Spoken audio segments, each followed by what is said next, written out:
Hello, thank you for joining me. I'm back down by these pretty flowers. Oh, a couple need deadheading there. There we are. Job done. Put those down there and pop them in the composter afterwards. Relationships. Some people seem to have been very fortunate in their choice of partner and their relationship continues through smoothly. And when I was talking about this before, I forgot to mention my mum and dad. My mum and dad met when they were 8 years old. Dad was a cub, mum was a brownie, and they kept together through thick and thin, including war. And for me, they were a shining example of what it is to be in a good, balanced relationship. But sadly, it's not always so.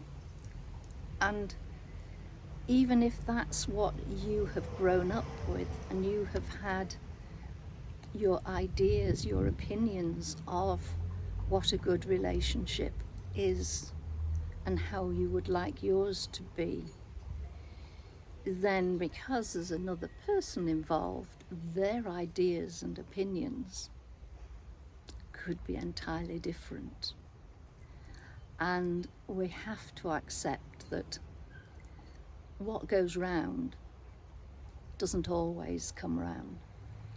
Even though you are convinced that you know what you want in a relationship and that you choose the right person to be in that relationship with you, it doesn't necessarily follow that it works out. Sad but true. And it affects us differently. Some people, somebody told me not so long ago, oh, well, we've decided that if we split up, then we will find somebody each quickly and, it'll all be sorted. Fine, okay. But that's not the way for many. And I have to say, no, I shall reserve making a comment on that. So, what about finding these people? Not easy these days. I certainly could never have gone into a pub on my own. It wasn't the done thing for my generation. And I actually met my ex-husband in a library. Okay, but what we do, how we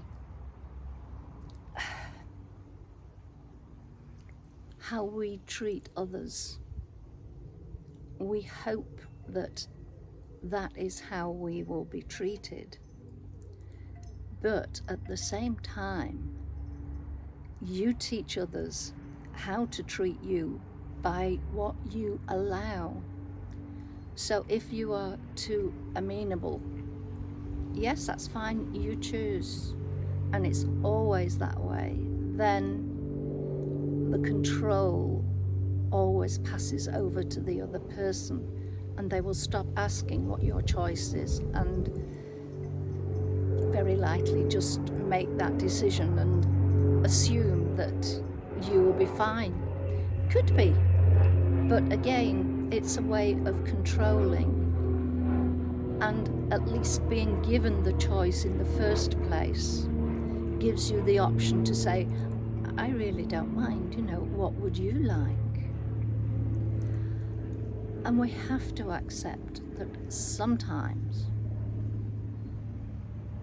more than sometimes I should say, quite often, even when we have done everything that we possibly can, then it's just not enough for the other person to remain in that relationship. Their needs, their wants are different. Their demands can become more demanding, and that balance in the relationship goes out of kilter, and that's when problems begin. But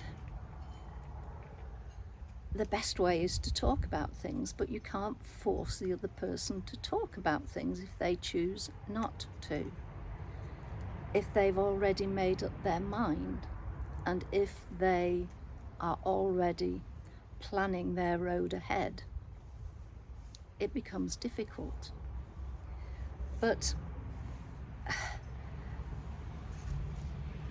don't go down the begging route. That would be beneath you. If they say, look, it's not working for me, I'm going, then talk it through, yes, but don't beg and say, oh, don't leave, I need you, I want you, please stay. Grovel, grovel. That does you no favours. Again, that puts them in the controlling position at a time when you're already feeling very vulnerable. But try and open discussions. Maybe try couples therapy. Maybe get out on date nights away from what you normally do and start to get to know each other again, because if you've been in the relationship for some time, then wants, needs, desires can have changed over that time. And you might have been so wound up in your life that you didn't recognize it. There are many, many times when it's fault on both sides. But don't be willing to accept all responsibility unless you know that you have done something completely unacceptable. Maybe you've had an affair. Maybe you have broken trust. Whatever. But if that lack of balance in your relationship is due to any form of hurting, emotional, financial, physical, then don't beg. Don't say, oh, please don't go, and the other person say, oh, I can change. They need to walk the walk as well as talk the talk. And the let them, as I explained, it's something that you need to do. Let them go. But if you would like to keep them and they aren't being harmful to you, hurtful to you, and they say they'll change, don't say, oh yes, right, come back. Let them do that walking the walk, and not just a little stroll, a decent length of walk. The last thing you want or need is to open yourself up to being back in a relationship that really is no good for you. And having a time of being solo, there's nothing wrong with it. And some people decide that, okay, that's fine. I mean, I've been on my own for ages. Okay, I have been on the dreaded dating sites, and I could write a book about some of the dates that I've been on. I used to keep the staff in the various staff rooms I visited amused.